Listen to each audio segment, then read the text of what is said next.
The technology. Thutha wa uthuthuria gutabanio ni ceceni ya kũrũmbũiya ũkũria wa athuri na atumia thukuru-inĩ cia university wonanĩtie atĩ gĩcunjĩ kĩa 39% gĩtũngagio haaro nenda-inĩ cia ũkinyanĩria na gĩcunjĩ kĩnene kĩao nĩ airĩtu arĩa nĩ gĩcunjĩ kĩa 64%. Out of the 90 respondents who witnessed TFGBV, 57% were women, meaning that the likelihood of witnessing when you are a woman is higher, and 42% of those who had witnessed were men. Kĩũngano kĩu kĩrĩa kĩthuthurĩtie arutwo 723 kiugĩte ũrĩa warĩ mũtambo wa Twitter na rĩu ũĩkaine ta X nĩguo ũtongoretie haro-inĩ icio na gĩcunjĩ kĩa 18% ũgĩcokererwo nĩ WhatsApp, Instagram na TikTok. Younger you are or within the institution, the more the likelihood that you have experienced. So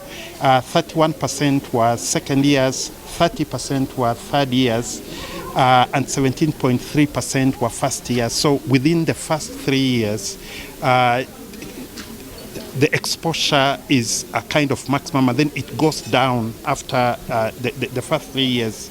Ona gũkĩrĩ ũguo riboti ĩno yonanĩtie atĩ gĩcunjĩ kĩnene kĩa arĩa matũngagio haaro nenda-inĩ cia ũkinyanĩria mationaga gwa kũrĩra, na ũũ nĩ kumana na wagi wa mĩtaratara ya kũrĩa mũndũ angĩthiĩ kũbũra riboti ici. Strengthen support networks for students and sharing of knowledge on effective measures to mitigate TFGBV within tertiary institutions, including having enough counselors available when they need support. Kumana na maumĩrĩra maya, ciũngano ici ciũrĩtie thirikari kwambĩka thabarĩ ya kũmenyithia mũingĩ ũrĩa haro cia nenda-inĩ ingĩhutia ũgima wa meciria kũrĩ mũingĩ, amu arĩa mekoraga gĩterenge-inĩ gĩkĩ nĩ moyaga ibinda mangĩgacokereria mũtũrĩre. Ngaribotera Inooro TV, njĩtagwo Masi wa Ndia wa Mũrĩithi.